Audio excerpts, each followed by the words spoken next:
दोस्तों, जब से अफ़गानिस्तान में तालिबान पावर में आया है, तब से पाकिस्तान कुछ ज़्यादा ही खुश हो गया है और खुशी-खुशी में वो पता नहीं क्या कर रहा है और क्या-क्या कर देगा, अभी समझ में मुझे खुद नहीं आ रहा है। क्योंकि अभी जब से तालिबान पावर में आया है, तब से अफ़गानिस्तान से पाकिस्तान में अफ़ीम फ्री में आ रही है।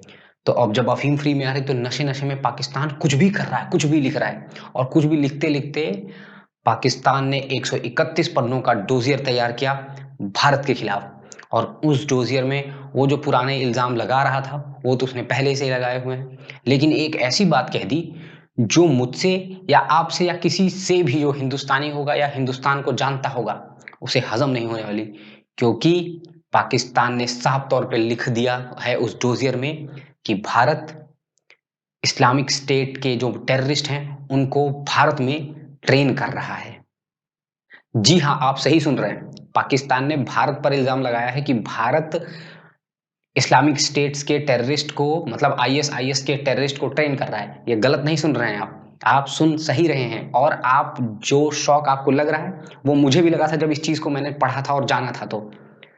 तो दोस्तों, आइए बिना किसी देरी के हम जानते हैं कि ये डोज़ियर क्या है और ये सब बातें क्यों हो रही हैं। चलिए शुरू करते हैं।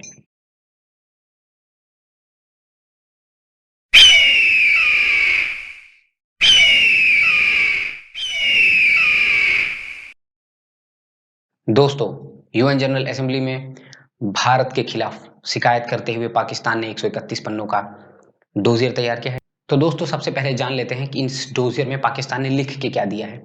तो दोस्तों, सबसे पहली बात तो पाकिस्तान ने इस डोज़ियर में ये कहा है कि भारत, जैसा कि वो पहले भी कहता रहा है, वो बात उसने रिपीट करी है कि भारत और भारत की सेना कश्मीर में एट्रोसिटी कर रहे हैं, मतलब ज़ुल्म ढा रहे हैं, लोगों का ह्यूमन राइट्स को वॉयलेट कर रहे हैं, उनके ऊपर कहर बरसा रहे हैं, एक्स्ट्रा जुडिशियल किलिंग कर रहे हैं, आम आदमी को परेशान करते हैं और बिना बात का अरेस्ट करते हैं, टॉर्चर करते हैं। ये सारी बातें पाकिस्तान ने तब भी कही थी जब 370 हटी थी, लेकिन ऐसा कुछ नहीं हुआ था और पाकिस्तान उस बात को फिर अभी भी कह रहा है।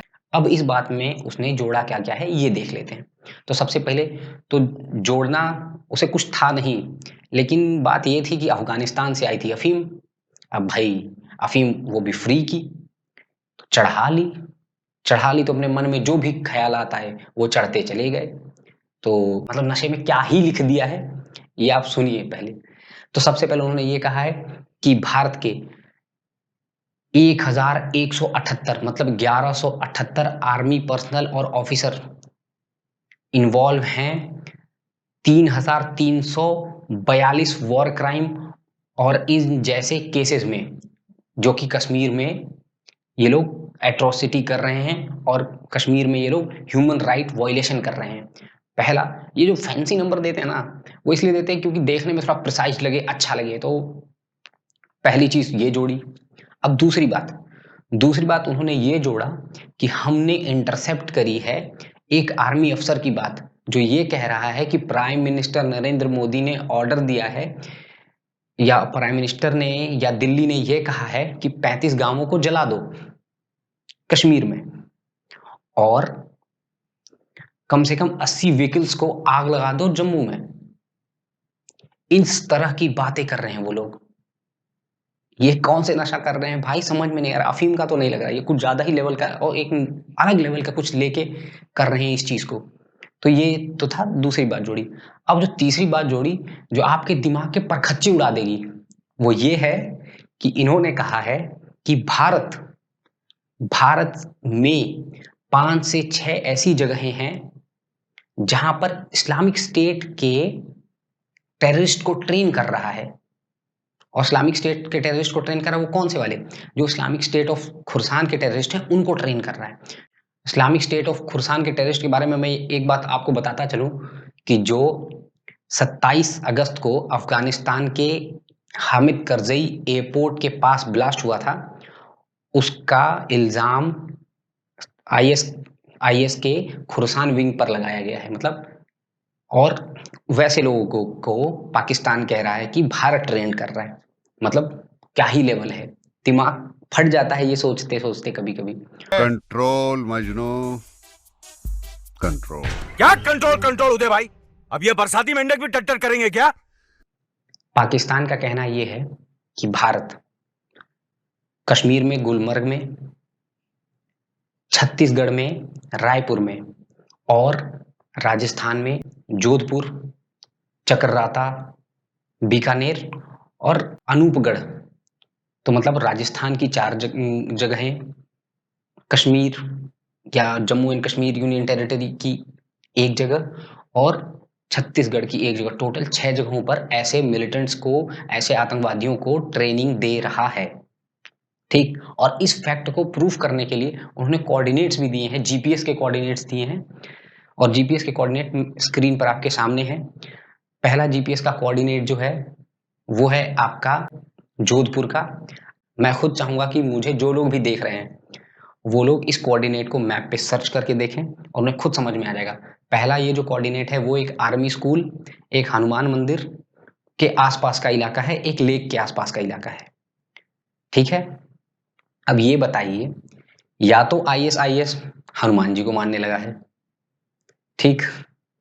या फिर ये इन्होंने जो ये कोऑर्डिनेट दिए हैं, ये जो बात कही वो गलत है। अभी दूसरे कोऑर्डिनेट पर आता हूं। दूसरा जो कोऑर्डिनेट है, वो एक फार्म हाउस का है, जो कि चक्राता का है और वो farm house Indian special frontier forces के ट्रेनिंग के लिए यूज किया जाता है और ये चीज नेट पर अवेलेबल है, कोई भी देख सकता है। ये 2 कोऑर्डिनेट्स हैं। अब ये बताइए कि भारत खुद की फ्रंटियर फोर्स के जगह पर या हनुमान मंदिर में ले जाके आईएसआईएस की ट्रेनिंग तो कराएगा नहीं, और अगर आईएसआईएस वाले खुद नहीं आएंगे हनुमान मंदिर में ट्रेनिंग लेने, और भारत का ऐसी चीजों से कोई संबंध नहीं है। और पाकिस्तान ने भारत में बॉर्डर एरियाज में जो कब्रिस्तान है या जो ग्रेवयार्ड्स हैं या जो कब्रें हैं, उनका मुद्दा उठाया है, जबकि ये मुद्दा इस डोजियर में उठाने से पहले ही कश्मीर की जब असेंबली सेशन में थी, तो उन्होंने वहां पर बात करी और कश्मीर की जो हाई कोर्ट है, उसमें ये मुद्दा बात हो चुकी है। और साथ ही साथ एक छोटी सी बात है, जब कोई भी आतंकवादी बॉर्डर एरिया में एलओसी पार करेगा और आर्मी उसे मारेगी और फिर आप पाकिस्तान अपने ही आतंकवादी को लेने से मना कर दोगे, ये हमारा है ही नहीं, तो अब भाई हम उसे फेंक तो नहीं देंगे ना चील कौवे खाने के लिए। तो फौज एक ग्रेवयार्ड डेवलप कर देती है, उन्हें वहां दफन कर देती है, बस इतनी सी बात है। और साथ ही साथ पाकिस्तान ने तो कठुआ रेप केस को भी नहीं छोड़ा, उसने कठुआ रेप केस को भी भुनाने की पूरी कोशिश करी। पाकिस्तान ने कहा कि कठुआ रेप केस में आर्मी इन्वॉल्व थी, जबकि कठुआ रेप केस में जो लोग भी, जिनके ऊपर भी इल्जाम लगा था, उन सभी लोगों को कन्विक्ट किया गया और आज वो सभी लोग जेल में हैं। तो आप सोच सकते हैं कि पाकिस्तान की सोच कहां तक जा रही है। तो ये सारी चीजें थी उसके डोजियर में। लेकिन अब बात उठती ये है कि पाकिस्तान अगर ऐसा कह रहा है तो कह क्यों रहा है? हाँ, मैं मानता हूं कि नशे में हो जाता है, दुख हुआ है, कश्मीर उनके हाथ से धीरे धीरे निकलता जा रहा है, तो दुख हुआ है उस बेचारे को, दुख हो रहा है तो बोलने दीजिए, नहीं तो अब वो भी कुछ दिन बाद कहने लगेगा हम कहें तो कहें, क्या बोले तो बोले क्या, वाह मोदी जी वाह। है, मेरा बस इतना ही कहना है। दुख हुआ है बेचारे को कश्मीर धीरे धीरे जाता हुआ देखकर, और पीओके अब धीरे धीरे चला जाएगा, ये सोचकर बहुत दुख हुआ है। तो भाई मजनू भाई के स्टाइल में कहें, बोलने दे, तकलीफ हुआ है बेचारे को, बोल बोल। पाकिस्तान ने ये डोजियर बना दिया, यूएन जनरल असेंबली में भेज दिया।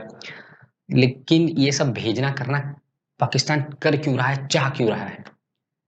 ठीक है, तो पाकिस्तान सबसे पहले ये चाहता है कि जब वो यूएन जनरल असेंबली में जाए तो उसके पास कोई ना कोई एक मुद्दा हो, जिस मुद्दे को वो एड्रेस कर पाए यूएन जनरल असेंबली के लिए। तो उसके पास ऐसे खासकर तो कोई ऐसा मुद्दा था नहीं, तो कम से कम वो एक मुद्दा क्रिएट कर ले। उसने कॉइन टॉस कर दिया है, उछाल दिया एक सिक्का कि अब कम से कम इस सिक्के, मतलब इस सिक्के पर तो कुछ तो कहेंगे।